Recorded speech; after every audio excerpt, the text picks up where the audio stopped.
ایک حنفی عالم اور آپ کے استاد ڈاکٹر اسرار رحمہ اللہ کا موقف ہے.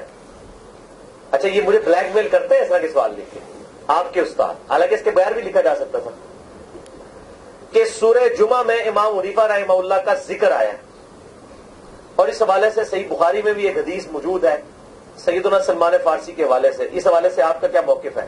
بھئی میرا موقف یہ ہے کہ یہ وہ حنفی عالم اور ڈاکٹر اسرار صاحب رحمہ اللہ جو میرے استاد ہیں, دونوں کا موقف بالکل باطل ہے, فیبریکیٹڈ ہے, گھڑا ہوا ہے. قرآن پاک میں کہیں امام حنیفہ رحمہ اللہ کا ذکر نہیں آیا.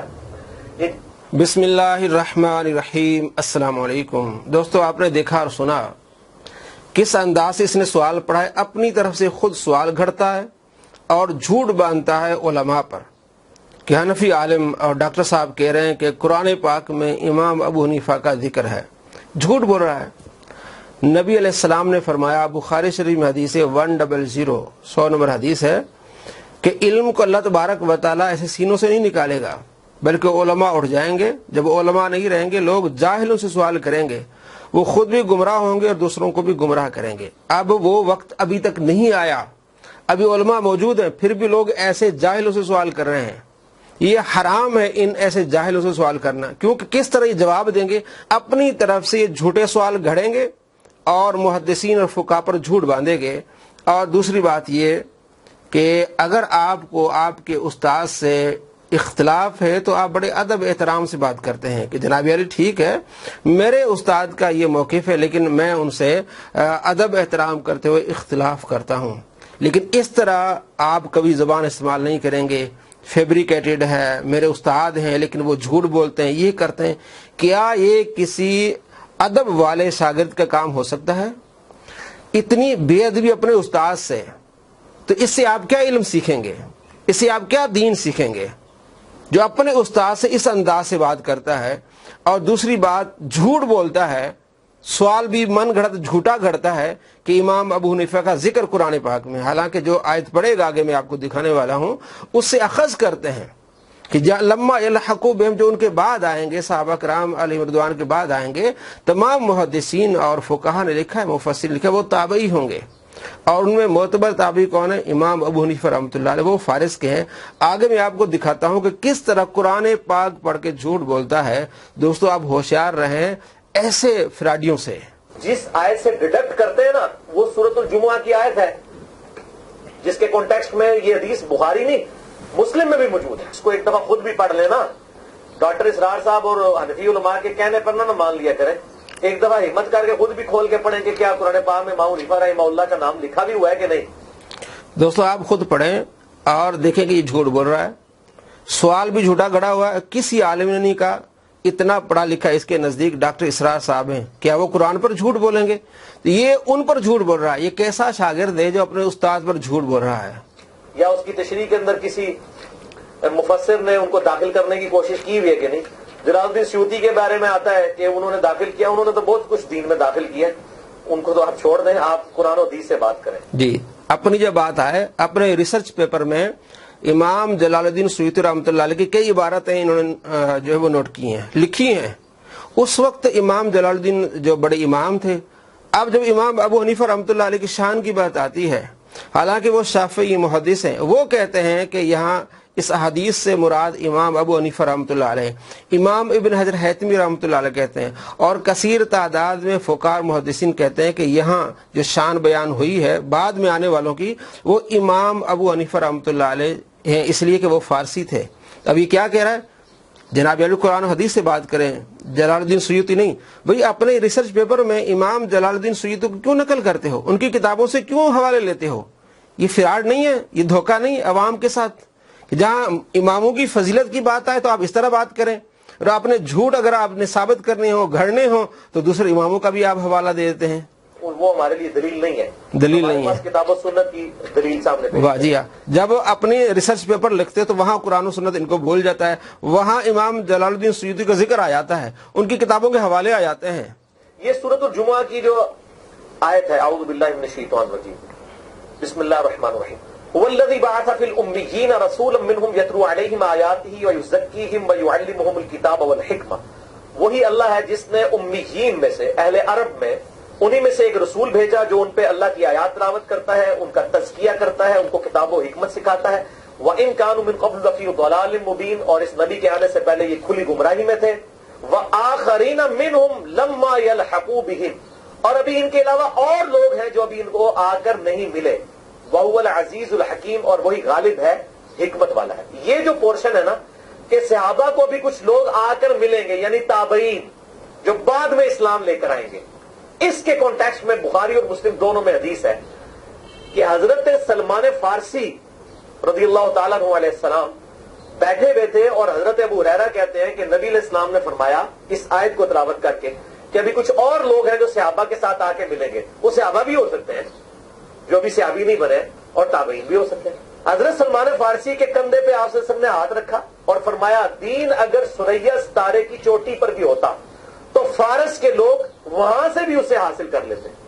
یہ حضرت سلمان فارسی کی تعریف کی تھی کہ کہاں سے سلمان فارسی پرشین امپائر سے اٹھے، فارس سے اٹھے، اور پہلے وہ آتش پرست تھے، پھر یہودی ہوئے، پھر عیسائی ہوئے، پھر نبی علیہ السلام کا ذکر خیر سنا تو آ کے مسلمان ہو گئے. تو نبی علیہ السلام نے ان کی تعریف کی کہ اگر دین ثریا ستارے کی چوٹی پہ بھی ہوتا نا تو یہ اہل فارس اتنے سمجھدار ہیں، یہ دین تک پہنچ ہی جاتے جس طرح کہ سلمان فارسی پہنچ گئے. یہ آپ کے بابوں کے بارے میں تھی بات، آپ نے گھسیٹ کے داخل کر لی کیونکہ آپ کو اجتہاد کا بہت شوق ہے نا. پہلے تو لوگوں کو بتائیے سلمان فارسی کی تعریف کی تھی. اچھا دوستو قرآن پاک آپ پڑھیں، قرآن پاک پر کس طرح جھوٹ باندھ رہا ہے. وَآخَرِينَ مِنْهُمْ لَمَّا يَلْحَقُوا بِهِمْ، یہ آیت کا جو حصہ ہے یہ بعد میں آنے والوں کے لیے ہے. حضرت سلمان فارسی رضی اللہ تعالیٰ عنہ کی بہت بڑی شان ہے، لیکن قرآن پاک کا ترجمہ بھی غلط، یعنی تشریح کیسے غلط. وَآخَرِينَ مِنْهُمْ، جو ابھی ملے نہیں ہیں وہ بعد میں آئیں گے. لَمَّا يَلْحَقُوا بِهِمْ، جو ابھی صحابہ سے نہیں ملے، یہ ان کی تعریف ہے. قرآن پاک سامنے رکھ کے جھوٹ بولنا. آپ ترجمہ اٹھائیں، اس حصے کا معنی یہ کہ وہ ابھی ان صحابہ سے نہیں ملے. سلمان فارسی تو صحابی ہیں. اللہ فرماتا ہے یہ ان کی تعریف ہے جو وہ لوگ ہیں جو ابھی ان سے ابھی نہیں ملے، صحابہ سے بھی نہیں ملے، ان کی تعریف ہو رہی ہے. سلمان فارسی تو صحابی ہیں. کس طرح یعنی اتنا بغض کہ ایک اماموں کی یا محدثین کی شان آ رہی ہے، تابعین کی شان آ رہی، اس کو بھی گھٹانے کی کیسی کوشش. قرآن پاک کا مفہوم بدل رہا ہے. آپ قرآن پاک پڑھیں، یہ مفہوم بدل رہا ہے، جھوٹ بول رہا ہے. وہ آخرین منہم سے تابعین مراد ہیں. جتنے بھی آپ ترجمے اٹھائیں، مفسرین اور محدثین کی کتابیں اٹھائیں، وہ سب کہتے ہیں تابعی ہیں. اکرمہ تابعی کہتے ہیں کہ اس سے تابعی مراد ہیں، یا بعد میں آنے والے اہل فارس مراد ہیں. یہ کہتا ہے کہ یہ تو شان تھی حضرت سلمان فارسی کی، ان کی شان بہت ہے، لیکن آپ جھوٹ بول رہے ہیں. قرآن پاک پڑھ کے سامنے، قرآن پاک پڑھ کے رکھ کے آپ اس کی تفسیر غلط کر رہے ہیں، عوام کو دھوکہ دے رہے ہیں، اور کس طرح گندی زبان استعمال کر رہے ہیں کہ انہوں نے اپنے بابوں کے لیے رکھے. امام ابو حنیفہ رحمۃ اللہ علیہ بہت بڑے تابعی ہیں. ہم نے پچھلے دنوں ویڈیو بنائی ہے، آپ کو دکھایا ہے کہ وہ بہت بڑے تابعی ہیں. اللہ تبارک و تعالیٰ نے عزت دی ہے، لیکن ان کو برداشت نہیں ہے. ایسے امام جنہوں نے صحابہ کرام علیہ رضوان کی زیارت کی، جن کو اللہ نے عزت دی، لیکن یہ دیکھیں کس طرح جھوٹ باندھتے ہیں اور کس انداز سے بات کرتے ہیں. امام حنیفہ رحمہ اللہ تو فارس کے رہنے والے ہی نہیں تھے، یہ جھوٹ ہے. وہ افغانی تھے، پٹھان تھے. نعوذ باللہ من ذالک. اللہ تبارک و تعالیٰ آپ کو ایسے جھوٹوں سے بچائے. امام ابو حنیفہ افغانی تھے، پٹھان تھے. یہ دیکھیں تاریخ بغداد جلد نمبر 13 صفحہ نمبر اس کا ہے 327 پوری سند کے ساتھ. امام ابو حنیفہ رحمۃ اللہ علیہ کے بیٹے حماد بن ابی حنیفہ کہتے ہیں کہ ہم من ابناء فارس، ہم ابناء فارس ہیں. اور مسلم شریف میں جو الفاظ ہیں، آپ صلی اللہ تعالیٰ علیہ وآلہ وسلم فرمایا اس سلمان فارسی کی نسل سے یا من ابناء فارس، یا ابناء فارس ہوں گے جو دین ثریا تک بھی پہنچے گا تو اس کو لے آئیں گے. اللہ کے نبی نے لفظ بنایا ابناء فارس. اور یہاں کیا ہے، حماد بن ابی حنیفہ کہتے ہیں کہ ہم ابناء فارس ہیں، آزاد ابناء فارس ہیں. یہ کہتا ہے امام ابو حنیفہ رحمۃ اللہ علیہ تو وہ پٹھان تھے. یار اتنا بغض اماموں سے، اتنی آپ کو تکلیف ہے اماموں سے، اور کس انداز سے آپ بدتمیزی اور بد اخلاقی کر رہے ہیں. یہ بالکل جھوٹ بولا ہے. ان سے پوچھیں جو ڈیفینیٹلی ایران کے رہنے والے لوگ ہیں، ہم ان کو بتاتے ہیں میرے بھائی وہ اپنا کتابیں چھوڑ.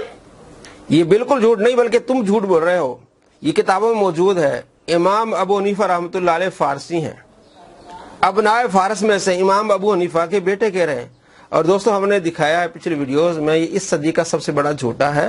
100 جھوٹ ہم نے 905 نمبر ویڈیو میں دکھائے, آپ دیکھ لیں کہ کتنا بڑا جھوٹا ہے اور آگے کس طرح جھوٹ بولے گا. دیکھیے یہ امام مسلم, صحیح مسلم ان کی موجود ہے. امام مسلم کا پورا نام کیا ہے؟ امام ابو الحسین مسلم بن حجاج القشیری المتوفا 261 ہجری. قشیریہ آج بھی ایران کا شہر ہے, آپ گوگل پہ سرچ کریں. اور جس کے نام کے ساتھ قشیری آ رہا ہے اس پہ تو تم لوگوں کو شرم نہیں آتی ہے یہ فضیلت لگاتے ہوئے کہ اگر سلمان فارسی میں یہ فضیلت لگنی تھی تو میرے نزدیک اگر اس کے بعد کسی بندے کے اوپر فضیلت لگانی ہے نا اہل فارس میں سے تو وہ امام مسلم ہے. امام حنیفہ رحمہ اللہ پٹھان تھے, افغانستان کے رہنے والے تھے. امام ابو داؤد اور امام ترمذی یہ دونوں افغانستان کے ہیں. جی دوستو آپ نے دیکھا اپنے استاد کو یہ کہہ رہا کہ اس کو شرم نہیں آتی. یعنی پہلے سوال ظاہر ہے اس میں ڈاکٹر اسرار کا ہوا, تو یہ بندہ اپنے استاد کو جو بے شرم کہے تو اس سے آپ کیا دین سیکھیں گے, اس سے آپ کیا توقع رکھیں گے. اور امام مسلم کے بارے میں کہتا ہے, دیکھیے امام مسلم اگرچہ اس علاقے کے رہنے والے ہیں لیکن آپ فارسی نہیں ہیں, آپ عربی ہیں. میں آپ کو 3 حوالے دیتا ہوں, آپ خود ریسرچ کریں, گوگل پہ جائیں, اس سے پہلے آپ جائیں ویکیپیڈیا پہ یا ویسے ہی لکھ لیں امام مسلم لکھیں تو سامنے آئے گا ویکیپیڈیا میں خاندان اور سلسلہ نسب. امام مسلم کا پورا نام ابو الحسین مسلم بن حجاج بن مسلم قشیری ہے. ابو الحسین آپ کی کنیت تھی اور اساکر الدین لقب تھا. قبیلہ بنو قشیر سے آپ تعلق رکھتے تھے جو عرب کا ایک مشہور خاندان تھا. عرب کا مشہور خاندان تھا, اس سے آپ تعلق رکھتے تھے, آپ فارسی نہیں تھے. آگے دیکھیے دوسرا حوالہ, یہ بھی آپ کو نیٹ سے مل جائے گا, آپ سرچ کریں کہ آپ قبیلہ بنو قشیر سے تھے جو عرب کا ایک مشہور خاندان ہے. تیسرا حوالہ اسی کا جو استاد کہتے ہیں میرے استاد غامدی صاحب, ان کی ریسرچ کیا ہے. غامدی صاحب لکھتے ہیں آپ کا نام مسلم بن حجاج قشیری ہے, ابو الحسین کنیت ہے, سلسلہ نسب مسلم بن حجاج بن مسلم بن ورد بن کشاد ہے. امام مسلم 204 ہجری میں یا ایک روایت کے مطابق 206 ہجری میں خراسان کے مشہور شہر نیشاپور میں پیدا ہوئے. امام صاحب کا مولد و مسکن تو بے شک عجم کا یہ شہر ہے خراسان, لیکن ان کا سلسلہ عرب کے مشہور قبیلہ بنی قشیر سے ملتا ہے. آپ اگرچہ خراسان اور قشیریہ کے رہنے والے ہیں, عجم کا علاقہ ہے, لیکن آپ عربی ہیں. یہ غامدی صاحب لکھتے ہیں. اس کے استاد نے اس کو جھوٹا کر دیا. اور امام ابو حنیفہ رحمۃ اللہ علیہ کے بارے میں کیا میں نے آپ کو دکھایا تاریخ بغداد میں, ان کے بیٹے کہہ رہے ہیں کہ ہم ابنائے فارس ہیں. صفحہ نمبر 327 اور جلد نمبر اس کی 13. آپ کو معلوم ہوا کہ کس طرح یہ جھوٹ بولتا ہے, اماموں پر جھوٹ بولتا ہے. امام ابو حنیفہ فارسی ہے, ان کو پٹھان بنا دیا. امام مسلم عربی ہے, ان کو فارسی بنا دیا. اور کتنا جھوٹ بولا کہ قرآن پاک میں امام ابو حنیفہ کا ذکر ہے, اور کس انداز سے بدتمیزی بد اخلاقی کا بازار گرم کیا. آپ اس کو جانیے کس طرح فقہاء محدثین سے بغض رکھتا ہے. اللہ تبارک و تعالی آپ کو دونوں جہاں میں خوشیاں نصیب فرمائے. اور ہمارا پیج ہے فیس بک پہ علی نواز آن لائن, اس کو بھی لائک کریں, وہاں بھی آپ کو ویڈیوز ملتی رہیں گی تاکہ آپ فیس بک پہ بھی اس کا رد دیکھ سکیں اور دوستوں کے ساتھ شیئر کر سکیں. السلام علیکم ورحمۃ اللہ وبرکاتہ.